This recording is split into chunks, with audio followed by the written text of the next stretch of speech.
Okay, welcome to the Giraffe Town tutorial video. Let me, hold on.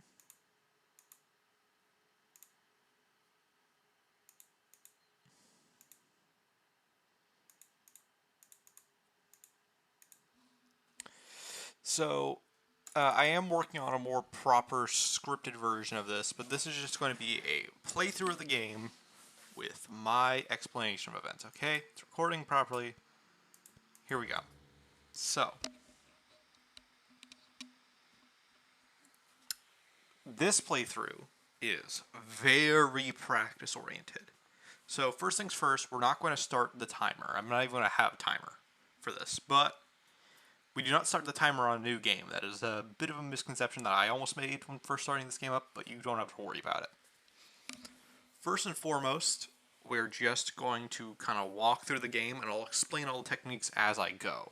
Because there are techniques, just some of it's just practice and refinement. So, the run starts as soon as you skip this cutscene. You click right after that opening bit of Giraffe running, and it brings you to this. And you can skip this cutscene of Giraffe talking to the faceless kid and getting the wall. So timer starts now. So it's going to be a little bit, there's going to be a piano chime.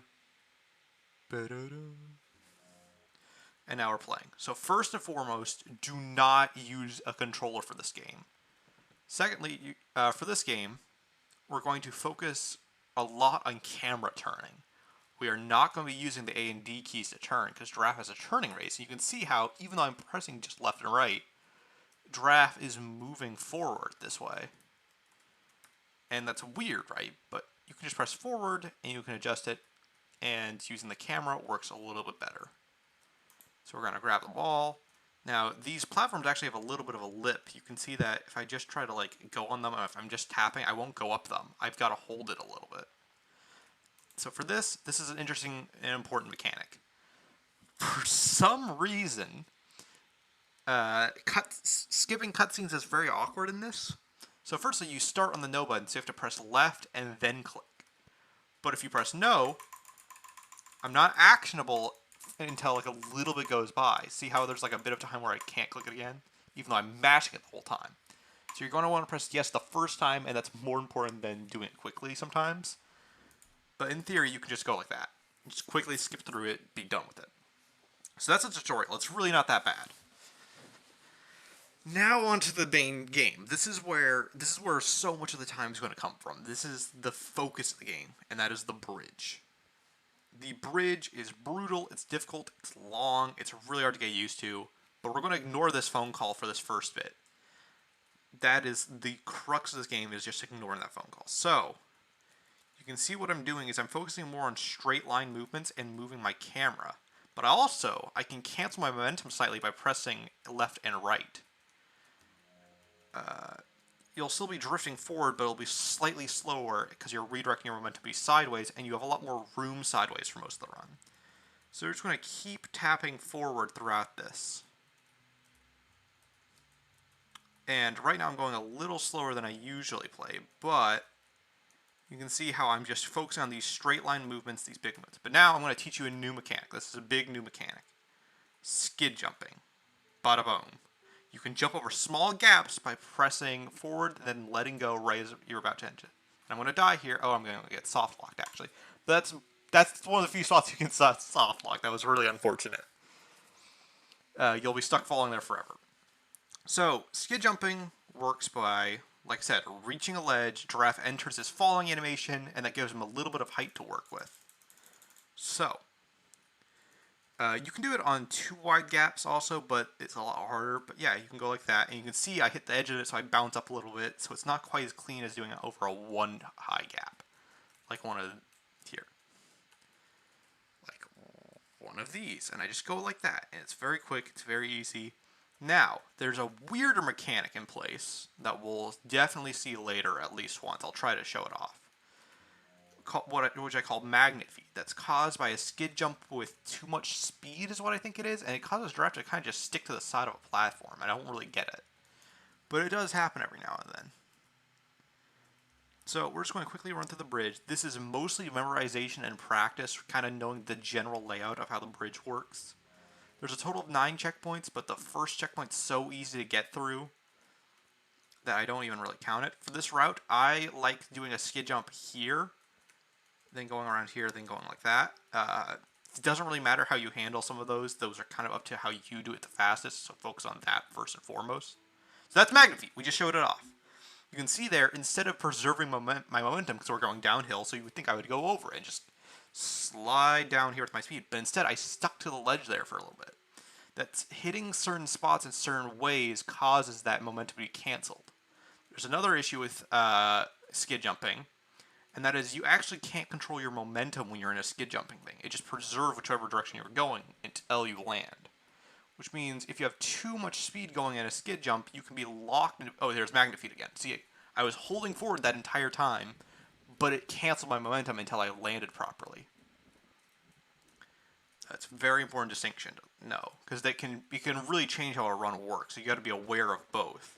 If you're letting go when you fling off the edge, you typically avoid having Magnet Feet, but if you're holding it, you typically keep it. Those big straightaways we can run fast. These we want to avoid going around the corners too much. But when you get fast enough, you'll just kind of do it naturally. You'll be aiming for the outside and you'll cut the corners slightly, but you'll still be fine. So this is checkpoint 4 we've just completed. This is one of the first checkpoints that has a very unique route to it. So firstly, we're just going to go as usual. Just going to quickly speed around a bit. I am using the strafe to do tighter turns, using Giraffe's turn radius naturally, rather than trying to press forward and left, because I know he'll move left anyway. That was just a mistake, so we're just going to do this again quickly. Now note, this is an important example, because I saw Aaron mess this up in the Game Grumps playthrough a bunch. Giraffe always spawns facing the way he's supposed to go. So even if your camera's backwards, this is the way you want to go. There's even a sign at the checkpoint pointing which way you want to go. Also important noting that if you're trying to move backwards, Giraffe has a weird, subtle little turning radius there. So see, watch. Okay, so see he turns around if you tap it. You can see, like that. He doesn't just go back. He has to turn to go whatever direction he wants. That's important to know, and it's part of the reason I almost never use the S key in a run. I manually turn a lot more like that than I do use the S key. Because it does stuff like that, where he turns to go that direction. He doesn't just go. And that can cause him to fall off sometimes if you're not careful. So, this tightrope, we can just sprint down. This, I'm just going to quickly run through it. Because this point, you're avoiding stuff. This is an important route you can skip. So if I stay on this far right side, right? I want to have a little bit more speed going to this. Now I'm on the far right side. I want to fling myself to the left side with a skid jump. Boom. And because I get caught on stuff, it lands me in the middle naturally, even though I was aiming to that left side. So boom, and now we're going to go around here, and we're going to, if we had more momentum in a normal speed run, we would just jump straight to the end there. I'll do it again very quickly in a more traditional speedrun sense. This is one of the few times we use Magnet Feet to our advantage. Sometimes Magnet Feet doesn't kick in, but you should be fine pretty much no matter what. So, I'm going to do this as usual, in the way I would for an actual speed run. Okay. Bada bing, bada boom. And now we're just going to go for the jump, and we're done. See how much more momentum I have when I'm doing it in a more speedrun sense? I was just kind of messing around there towards the end, so of course I fell off. You have to kind of play a bit more seriously when you're actually going for a real run. So I had to die and focus on this checkpoint a few times because I really want to get clear how this one works. This checkpoint is probably one of the trickier ones for a speedrun, because you're like, how do I handle the zigzag at the end? Do you slow down and curve around it? No. You can just book past it if you know that very specific trick. And that's why I had to teach it specifically. So once again, right side, aiming left, and if you mess it up, that happens. I cannot emphasize this enough, how important it is to get through checkpoint 5. So, here we go. Doing checkpoint 5 again, because I really want this to be clear. It is very easy to mess up if you're not correctly aligned and you don't have the correct amount of momentum. But when you get used to it, you can do it very quickly and way easier. Okay, that was just totally my bad. So let's restart. So rather than dying and going back to the menu like Aaron did tons of times, you can press restart and it'll bring you back to the beginning of the bridge with all 5 lives. It does not take away life. You are not set to back to the lives you had. It just puts you back to the beginning of whatever's level you're in with all of your lives. If you have lives, because this is the only spot in the game that actually has lives. Well, technically there are others, but that's beside the point. So, once again, I'm going to go back to the beginning anyway, so I might as well reset here. This is perfect for practicing. Hopefully, if I decide to edit this, I'll cut it here. Otherwise, we're just going to quickly do a run through in at the normal pace of loop for speedrun. Either one I think is valuable for a video. Either it's cutting back to the gameplay or playing as usual.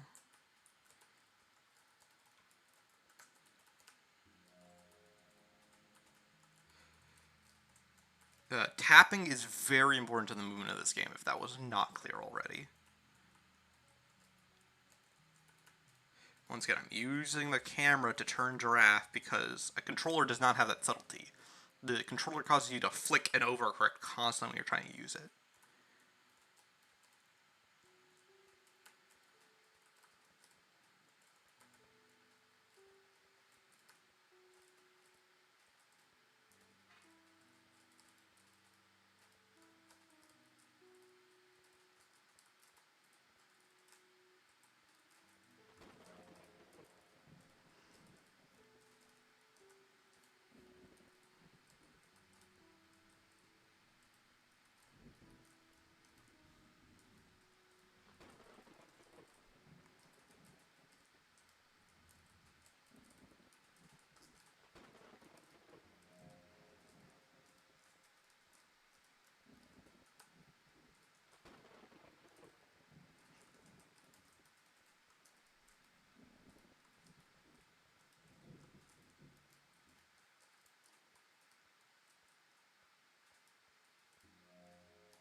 That's what I meant when I said checkpoint 5 is hard.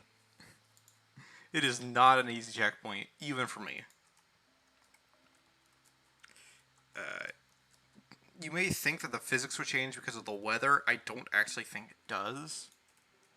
You would also think the physics would change more because of the road when...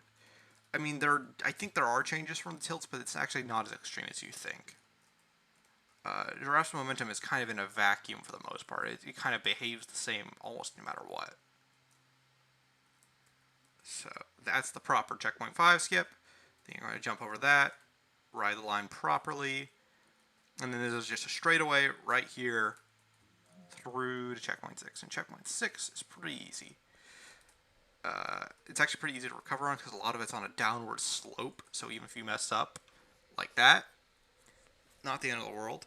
This is an important thing. Actually, I want to demonstrate the death mechanic here a little bit. So when you die, you'll actually notice that it takes a bit of time for him to fall and hit the death barrier.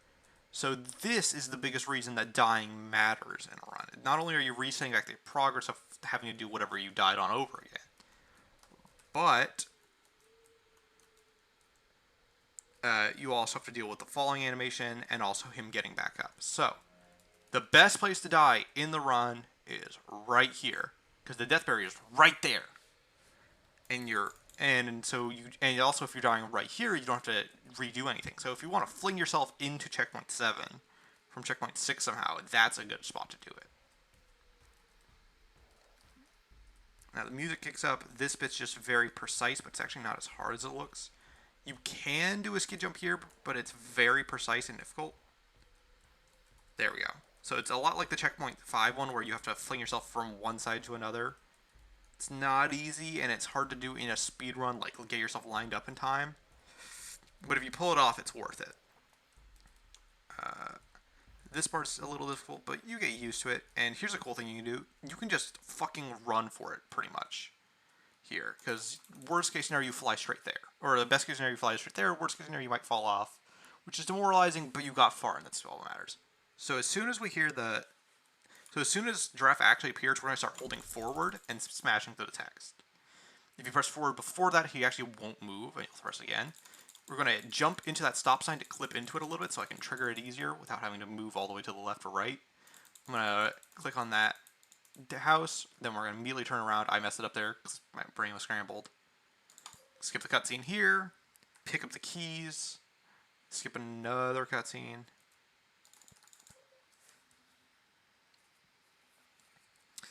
And we're going to turn around, immediately flick the camera around, and we're going to pick up this. And then we're going to go. Here's another small speedrunning trick. I'm not even really sure how much better this is, but it's a cool looking trick, so we're going to do it. If we click into that and then jump, and we do it properly and don't mess it up like I just did, you will cancel out some of your momentum so you land sooner, so you'll be able to jump sooner. I messed it up there. That's part of the reason I don't do it most of the time, but it is a trick you can take. This, you're going to want to watch my route very specifically here. Jump on the first one. Jump left. Jump onto this one. Jump onto this one. Jump towards this. That's all you got to do. So let me go backwards to show it so it's very clear.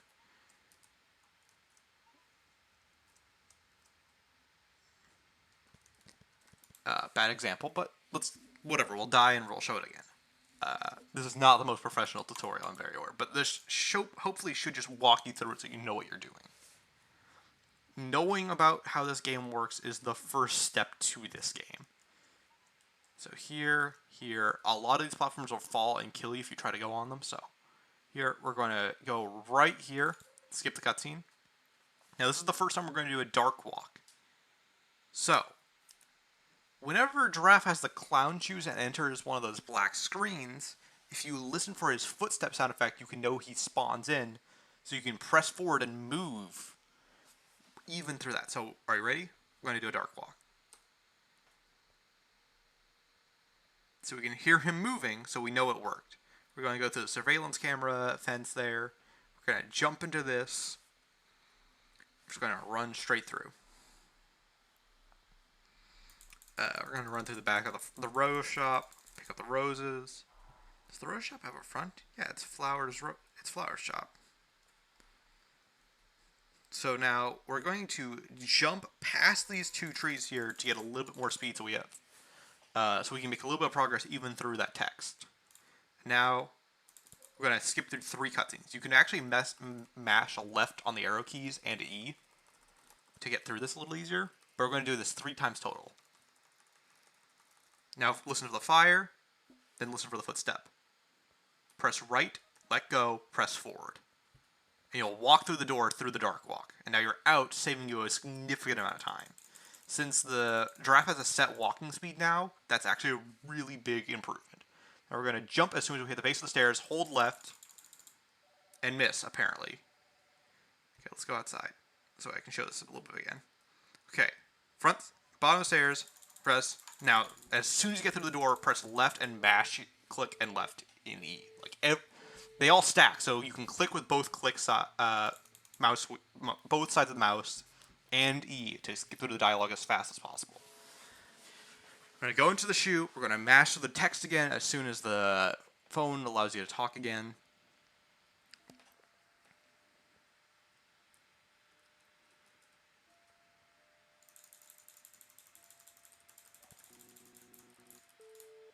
That was a bad mash, but I'd normally be faster than an actual speedrun. Then we're going to wait in front of the TV for a little bit. If you want to be frame perfect, you can mash left and E as much as you want while waiting for it to appear. So we're going to skip a lot here. And by a lot, I mean like 3 total prompts. I'm going to wait for the sound effects for you to kick in. Press forward, then left immediately. Like, press forward, then immediately after you press forward, press left. Now, here's the first trick. This is a little subtler and it's a little trickier, but we're going to jump onto this platform. you can mess it up. It's not really reliable and doesn't save that much time, but you should go for it if you're really looking to save a second or so. So, it's very picky. You have to be on this very specific spot on this platform to pull it off. But yeah, you can skip a jump onto that platform by going straight here. So the rest of these, we're just going to jump as usual until the last one. So these, you just gotta jump up the platforms. That's all there is to it. There's no secret, oh, if I clip into the wall, I can run faster. Nothing like that. You just have to do platforming here. So this one, we're going to go right here, straight shot, jump as soon as we reach the edge of the platform, and we can skip that last jump. And now we just got to walk here. There's nothing we can do. It's just going to be a set speed. We're going to get to the end of this platform here, or this little cage area, and we're entering the cage ghouls. The Grumps call this the Upside Down. I call it Hell, but same difference at this point. If you've actually watched Stranger Things Season 4, where it's like kind of bordering on the Upside Down being Hell at this point. Of what's out so far, at least. So this is another Dark Walk where we can press forward as soon as we enter that cutscene, so we can get here a little bit faster. Now the gun will just face wherever Giraffe is shooting, like phasing, so this is another spot where the camera is really important to control the mouse. So, let me explain the Cage of Ghouls a little bit, because this is one of the most tricky and esoteric spots in the game. So, for whatever reason, there are 2 keys required to progress past this, in this maze. One key will always be in this spot. Every ghoul takes 2 shots to kill. This key will always be here. This is the house key. It will always be there no matter what. Now, the gate key can move between 3 spots. So we're going to quickly go through those 3 spots. Now, in old speedruns, how we would get to the gate key was just hope it would be in this spot, jump around this fence, and it'll be right here if you're lucky. But let's say you don't want it to be there, because that's not the most efficient run. I also will mention right now, this is one of the other 3 spots it can spawn in. So it can spawn here, or there's 3 total spots. It can spawn here, on this bench, on the bench it spawned in this run, or one other spot which we'll head over to. So we're going to take this gate key. Actually, if you take a hit from the ghouls, they'll stop chasing you for a bit. This is an important tech to avoid using bullets if you want. So, we're going to go quickly over to the other spot it can spawn. You can also notice that sometimes I'm killing ghouls with only 1 bullet.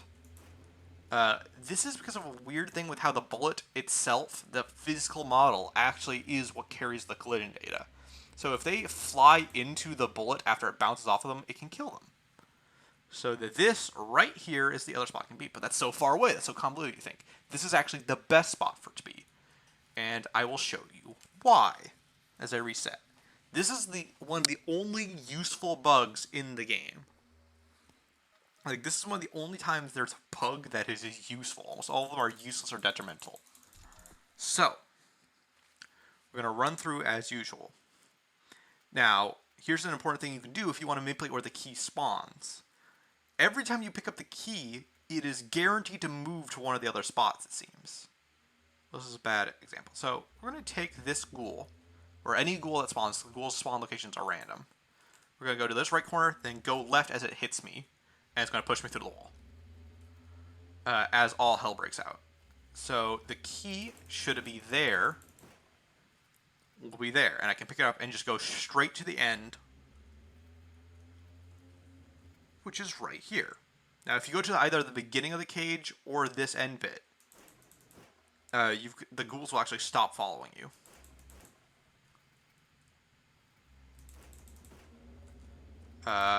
And/or they'll box you in via magic and appearances that I don't understand.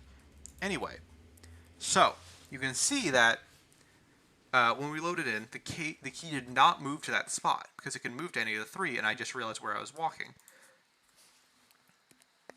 Oh, always reset the level whenever you're about to die. That is always faster than going back to the main menu and clicking it on again. Not that you're going to be going through game overs in an actual speedrun, but that's beside the point. So, you can see that now if I do another run, we're going to see all spots the gate key can go to. Now, in a run where you want to go to the left side, you're going to do this jump around the edge platform trick. So you can see it's right there, and it stayed there. But now, I'm going to reset the game. And since it's already been on the left two sides, it's most likely going to be on the right side. And this is an interesting thing. This is useful for manipulating where the key is. Let's say you get to a point where the key is exactly where you want the key to be. It will stay there through multiple resets. And since the game only checks the cage every time you boot up the cage itself, it will be there. Whoops, I totally borked this up. Totally my bad. But whatever, I can still demonstrate the glitch. Let me try to get there without dying. So the key is here. The key will be there. If I restart and go back there, the key will still be there. Which means if I restart the game and go back to the menu and get back here, it will be there again. And if I pick it up, you just have to do a quick little playthrough through the game to manipulate it to be wherever you want. When it's there, you restart the game without picking it up, and it will most likely be there in your next playthrough. It's not 100%. There's still a small chance that it seems like after enough playthroughs, it will reset no matter what. So if you die a bunch of times in cage without even getting to the second key, it could move, honestly. I have no guarantees for if that happens. This is just the most predictable way to maneuver the key to be where it wants. So you can see it's still here because I didn't pick it up. But now that I pick it up, it's going to move to one of the other two spots the next time it boots up. And it will cycle through all the possibilities at some point. So if you pick it up in one playthrough, it will move to the next spot. Where that is another random element, so like it can be any. Point is, once it's on both left two spots, it'll go to the right spots. Once it's through the right spot, it'll go through one of the left two spots. So just going to go through here to the end of the game. So, going through here, we're going to walk through this, through the cabin of the giraffe killer. We're going to walk around our love interest on a stick. And we're going to click on that door very quickly. We're going to skip the text as soon as it appears. Run back. Jump over this, grab the flowers, run around it, or jump around it, whatever you want to do. We're going to pick up the flowers, run back here. Love's right here. We're going to mash text as soon as we're right here. And now we can't move. Text is going to appear for a little bit, but you can skip it if you're mashing enough. Now we're in a pre-registered cutscene that we cannot skip no matter what.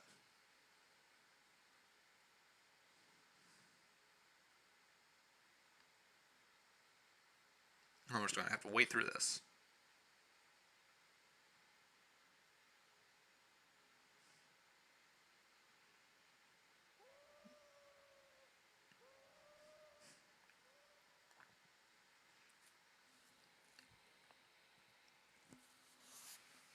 Now we'll be playable again. So we can press left and right there as soon as we spawn in, or dark walk a little bit to pick it up. And then we're going to have to light the 4 torches in this room. And yes, these are torches. Don't worry about it. You actually only have to hit the corner of their little model bases at there. So there, they'll open up. It doesn't really matter which order you do them, as long as you do the front 2 and then the back 2.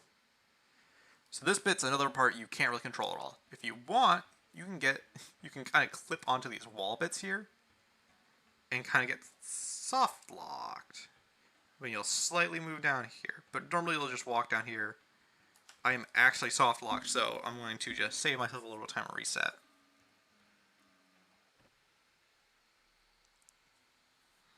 So we're going to do a full another run through here. Trust me, it's faster than waiting for me to fall down all over to the base to be playable again. But yeah, you can soft lock yourself on command in there. Not really a soft lock. If you wait long enough, you'll actually technically be free again, but that's pretty hard to do, and it's not really reliable, so don't do it. Trust me, restarting the game right here is faster significantly than waiting to fall to the base of that. Just don't mess with the pillars in an actual speedrun, but that's just a fun little thing since I'm taking a tour of this game in full. So,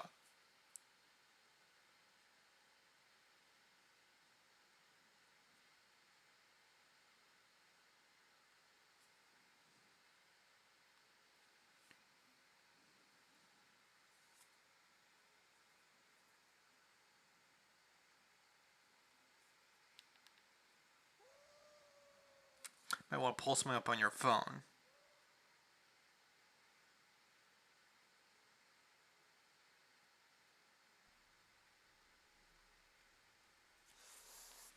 So yeah, we're gonna be playable again. Light the light the flowers.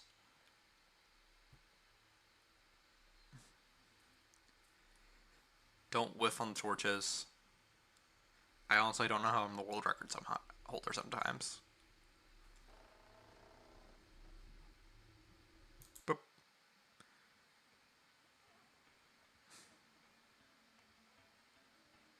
watch Giraffe's feet clip into the floor as he walks down. Fun fact: if you manage to clip on the pillars correctly, you can trigger a somewhat rare falling animation where Giraffe like crouches after he falls from a great height. There is no real spot in the game where this would be used practically. I think he just programmed it in as like a general part of his moveset before realizing it would never really matter. You can reliably trigger it if you try to go backwards from the top of the cage to on the lamps back to Giraffe's house. We're about to approach the final boss and stuff. So, I also got it to trigger a couple times on bridge, specifically checkpoint 6. If you fall from a great height by going so fast, you can actually land back on the bridge. So this is the final boss. This is the Sun Eater. We're gonna click to get our gun ready as soon as possible. It'll take a little bit. So shooting the Sun Eater stun locks him. So right away, we're going to go backwards a bit and then right. Every time he swings, he'll slow down a little bit to do his little animation. Watch. Boom. Just by running, this will trigger repeatedly. Bam. After he does it, we're going to punish him by shooting him a bunch. Now, you might want to stagger your shots a little bit because sometimes you shoot too fast and it messes up his animation a bit. So we're going to slowly run, baiting out a bunch of his attacks as we curve around this left side. Or right side, depending on how you want to label it. But anyway, we're going to curve around this way. Then we're going to see ammo spawns, and we're going to book it for that ammo. Ammo spawns on a timer based on how long you've moved around. So that's important. But the first and foremost thing you want to worry about is avoiding his attack swings and never missing a shot. Seriously, missing a shot adds up a lot of time in the run. So you never want to waste a bullet if you can. So most likely, if you've been following the steps of how I've been doing it, the ammo will spawn there and he'll be right there. He's going to do an attack swing. We're going to bait him around in a big, big circle. We want to avoid hits because there is a rare bug that can occur where if you shoot him while he's too close, he won't start his attack swing, so he'll just keep moving in his normal movement pattern, which means he can combo you for all of your health, basically. So you want to avoid him as much as possible so you can keep him as weird-ass attack swings. So now, we're going to be dodging him while just moving the camera around like this to look for ammo. It's pretty easy when you get used to it, but it's really hard when you don't know what you're doing. So ammo is right here. Now we're going to wait for him to swing, and then we're going to shoot the shit out of him. I'm intentionally staggering my bullets so he doesn't get stuck in the glitch I mentioned. So now, after you pick up your first ammo for like this major bit, you can probably find the ammo pretty quickly after it. And you have the ammo. Now we're going to hunt down a Sun Eater. Now the ammo's there. We want to keep in mind that. So now we know he's here. And we're going to go around this corner and with, apparently, good thing this is not a world record attempt. Pick up the ammo. Now he's punished. So sometimes if he's this close like he is now, you might want to jump away to make sure he does his attack swing rather than just keep walking. It's a little bit of safety measure to once again to make sure he doesn't combo you by running into you for all your health because you do not have invulnerability frames. I want that to be very clear. This game does not give you that. So once again, we're going to be swinging our camera around while he swings at us.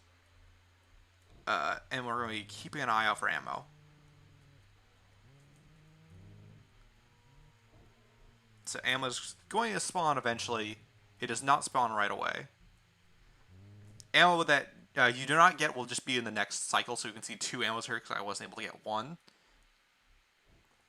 I'm going to listen for him with our headphones, with stereo sound, which direction he is. Shoot the shit out of him.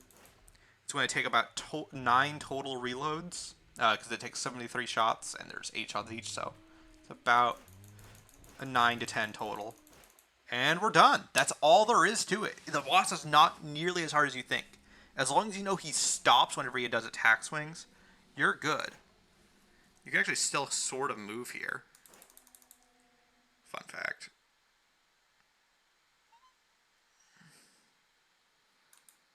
So that is Giraffe Town. It's not as hard as people think. It is still really fucking hard. So yeah, there's a little bit of actionability there, but you stop as soon as he's dead. You stop the timer as soon as he's dead. So there's this final little cutscene. We're going to ignore that and Alt F4 out of the game.